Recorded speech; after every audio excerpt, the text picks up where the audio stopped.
मैं सुधांशु कुमार शुभम आज आप लोगों का इस कक्षा में स्वागत करता हूं। आज हम लोग कक्षा 12वीं के हिंदी पुस्तिका दिगंत जो बिहार बोर्ड में चलती है उसका एक कहानी है। उसकी एक कहानी है जिसका नाम है उसने कहा था। यह पाठ 2 है और इसके लेखक चंद्रदत्त शर्मा गुलेरी जी हैं। इस कहानी को गुलेरी जी ने 1915 में लिखा। अगर पूछा जाए उसने कहा था यह पाठ की कौन सी विधा है तो यह कहानी है। इसके लेखक चंद्रदत्त शर्मा गुलेरी जी हैं। चंद्रदत्त शर्मा गुलेरी जी का जन्म 7 जुलाई 1883 ईस्वी को इनका जो क्या हुआ जन्म हुआ। इनका जो निधन है इनका निधन 12 सितंबर 1922 ईस्वी को जन्म 7 जुलाई 1883 निधन 12 सितंबर 1922। यह याद कर लेना है क्योंकि लेखक परिचय में यह है लेखक परिचय। लेखक परिचय में ये दोनों बहुत इसकी भूमिका है।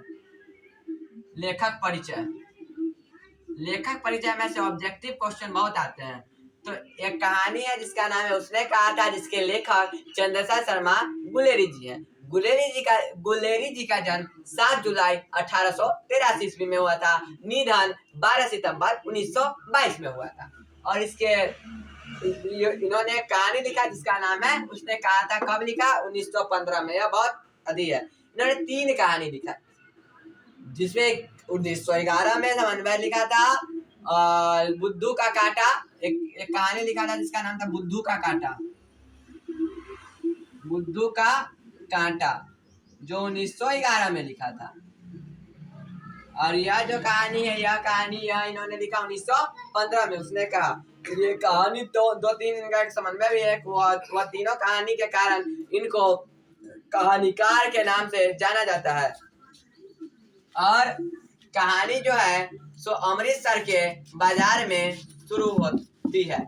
यह कहानी एक 8 वर्ष का लड़का, एक 8 वर्ष की लड़की और 12 वर्ष का लड़का और 12 वर्ष का लड़का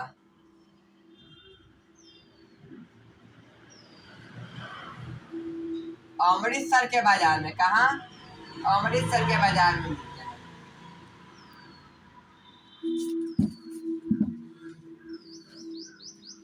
बाजार में ये मिलते हैं। तो पहले लेखक परिचय में 2-3 बात और सीख लेते हैं। लेखक का जो जन्म है चंद्रदत्त शर्मा गुलेरी जी का जो जन्म है कितना तारीख को 7 जुलाई 1883 को। निधन जो है 12 सितंबर 1922 को जयपुर राजस्थान में हुआ। इनका मूल निवास स्थान गुलेरी नामक गांव में है। और इनके पिताजी का नाम पंडित शिवराम जी है। पंडित शिवराम जी जो है इनके पिता हैं। पिता का नाम ये है। इन्होंने बहुत जगह से पढ़ाई किया। इन्होंने इलाहाबाद से भी पढ़ाई किया है। और यह संस्कृत विभाग के मदन मोहन मालवीय यानी BHU में इन्होंने संस्कृत विभागाध्यक्ष के रूप में भी कार्य किया। और यह बहुत बड़े कहानीकार थे जो 3 कहानी लिखे और ये बहुत अच्छे कहानी लिखते थे जिसका समन्वय यह बहुत निबंध भी लिखे हैं। यह बहुत ये दिकाम सूत्रास ये सब भी इन्होंने इस पे निबंध लिखा इन्होंने। और यह कहानीकार हैं जिनका जन्म ये 7 जुलाई 1883 निधन हुआ था 12 सितंबर 1922 को। और यह जो कहानी है तो प्रेम की कहानी है। जो प्रेम होता किस प्रकार है, प्रेम में क्या करना चाहिए, त्याग करना चाहिए कि त्याग नहीं करना चाहिए, ये प्रेम का कहानी है।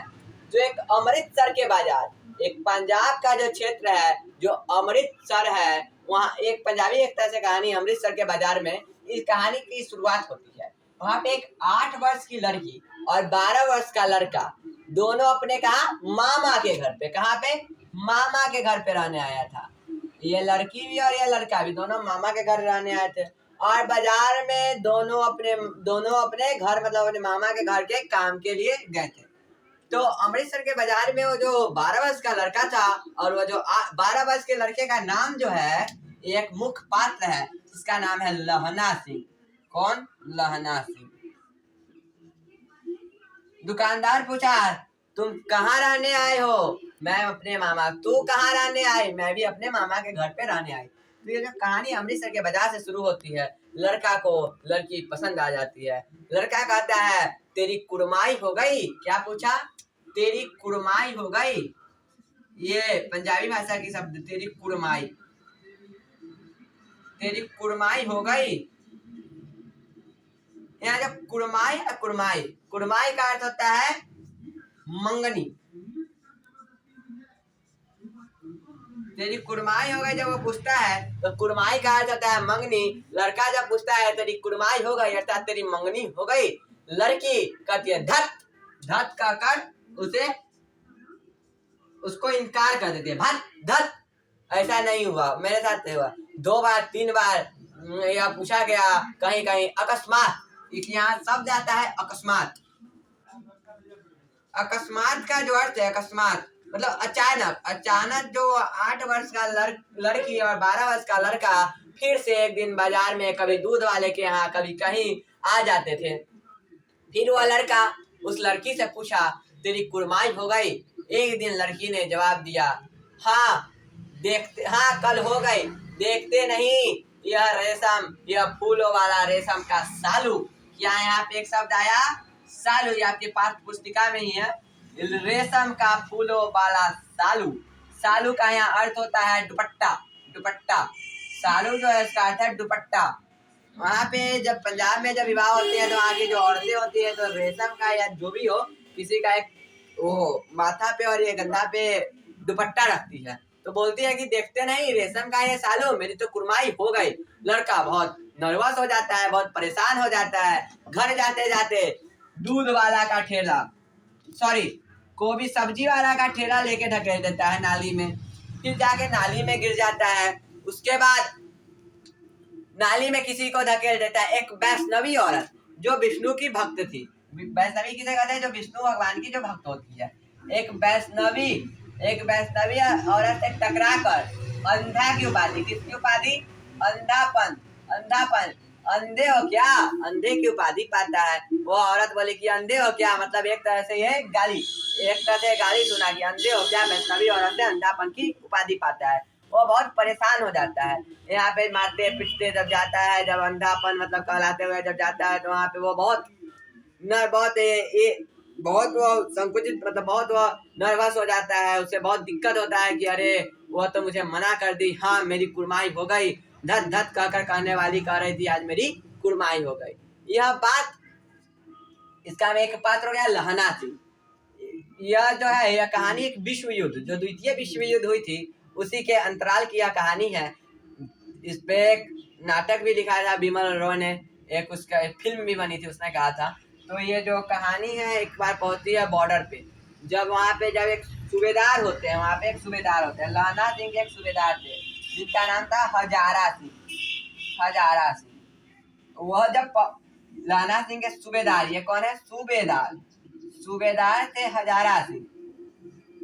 ये दोनों, लहना सिंह बाद में फौज में जाता है और वहाँ पे अपने बॉर्डर पे अपने विश्व युद्ध के समय उनके सूबेदार थे हजारा सिंह, दोनों छुट्टी में आए थे। और लहना सिंह फिर सूबेदार हजारा सिंह के जोड़े जब उनके घर पे गया तो वही 8 वर्ष की लड़की हजारा सिंह की पत्नी जो सूबेदारनी कहलाई, सूबेदारनी, वही 8 वर्ष की लड़की थी सूबेदारनी। तो वो जो थी ना लड़की वो सूबेदारनी थी, लहना सिंह सूबेदार था और उसकी पत्नी सूबेदारनी कहलाई। हजारा सिंह की पत्नी सूबेदारनी थी लहना सिंह की। लहना सिंह ने जब टांगे वाला जब वो कहानी आया था, जब टांगा उस पे मारा तब उसकी जान बचाई थी। वो उसके घर में उसे बुलाई, मैं तो चिंता हूँ। हजारा सिंह बोला जाओ, वो तुम्हें चिंती है, तुम्हें बुला रही है। हजारा सिंह बोला मुझे, लहना सिंह बोला मुझे वो चिंती है, तो हाँ जाओ तुम्हें चिंती है। जब अंदर गया तो वह उसके सामने वो परिदृश्य, वो दृश्य उसके दिमाग में आ गया कि वो बोली कि तुम मेरे को नहीं चिंते, मैं धत कह के जो तुम्हें बोलती थी ना, हाँ मेरी कुड़माई नहीं हुई है। अंत में मैं बोली कि हाँ मेरी, तो उस जो प्रेम था, जो बचपन का जो प्रेम था वो उस समय तक उसके अंदर जीवित था। और वो जब उठा, जब वो दृश्य देखा कि यही लड़की थी और मैं ही उसे जो प्रेम किया था, तो वो दृश्य जब देखा उसको अंदर से एक प्रफुल्लता, एक खुशी, एक उमंग उठी और वो कही, जिस समय तुम उस समय जो मेरी रक्षा किए थे, टांगे की जो घटना हुई थी, टांगे से जब तुम मुझे बचाए थे, उसी तरह अगर तुम मेरे बेटा, उसके बेटा का नाम था बोधा सिंह, अगर बोधा सिंह को और मेरे पति मतलब पति को अगर तुम बचा लोगे तो मैं तुम्हारी वो रहूंगी, सौभाग्य रहूंगी। तो ये हजारा जो लहना सिंह जो है, तो लहना सिंह का जो प्रेम था ना, एक त्याग वाला प्रेम था, एक परित्याग। लहना सिंह ने कभी उनसे कुछ मांगा नहीं। लहना सिंह अपने अंदर एक प्रेम का एक बीज रोपा था, जो एक बड़ा पौधा हो गया। वो कभी किसी को याद नहीं किया। वो एक सेवा भाव का एक प्रेम था उसके अंदर। जब वो बचाया और अंत में जब ये बोधा सिंह और हजारा सिंह को जब विश्व युद्ध का जब दृश्य आता है, तो उस समय भी अपनी जान गवाकर लहना सिंह अपनी जान गवाकर ये बोधा सिंह और हजारा सिंह को बचा लेता है। लहना सिंह सोचता है, मैंने उससे पूछा था तेरी कुड़माई हो गई, वो धत कहकर निकल जाती थी। एक दिन यह बात सोचते सोचते, इसमें एक पात्र है वजीरा सिंह, और वजीरा सिंह से बात करता है, वजीरा सिंह पानी पिला दो। ये कहानी कहते कहते वो अंत में अपना जान उसकी मृत्यु हो जाती है। लहना सिंह का जो एक प्रेम था, एक बहुत बड़ा उसका एक बहुत अच्छा प्रेम था। वह ये कहानी जो उसने कहा था, आजकल के जो प्रेमी लोग हैं वह किसी के लिए अपना बलिदान नहीं देते हैं। तो वह कहानी बहुत अच्छा था, और कहानी बहुत अच्छी थी। और उसने कहा था कहानी का यह मुख्य सारांश है, यही मुख्य सारांश है। अगर आपको ये वीडियो अच्छा लगे तो लाइक करें, सब्सक्राइब करें। धन्यवाद।